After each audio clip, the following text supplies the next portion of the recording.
Is Sheryl Sandberg, the Meta COO of Facebook, a good public speaker? Let's find out. I want to start out by saying I talk about this, about keeping women in the workforce, because I really think that's the answer. In the high-income part of our workforce, in the people who end up at the top Fortune 500 CEO jobs or the equivalent in other industries, the problem, I am convinced, is that women are dropping out. Now, people talk about this a lot, and they talk about things like flex time and mentoring and programs companies should have to train women. I want to talk about none of that today, even though that's all really important. Today, I want to focus on what we can do as individuals. What are the messages we need to tell ourselves? What are the messages we tell the women that work with and for us? What are the messages we tell our daughters? Now, at the outset, I want to be very clear that this speech comes with no judgments.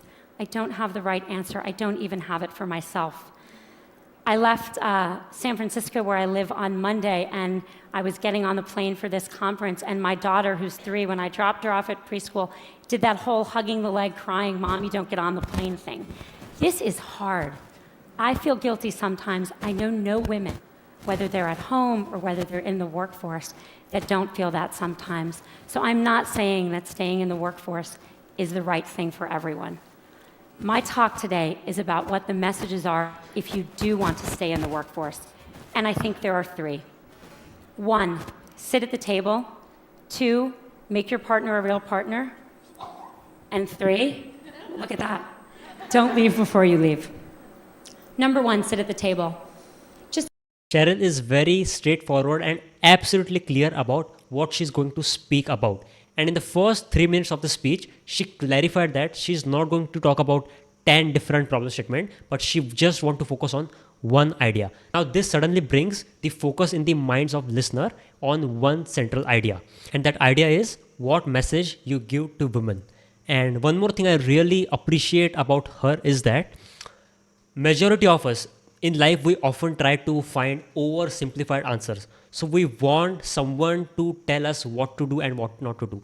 We want someone to give us the complete roadmap, step-by-step roadmap. But in reality, life doesn't have any clear-cut answer or any simple solution. Everyone has to build their own unique path. And therefore, she clarifies that she don't have any right answer. She's just here to give her opinion. So she's not going to judge anything or have any clear answer. And that reflects her authenticity and honesty.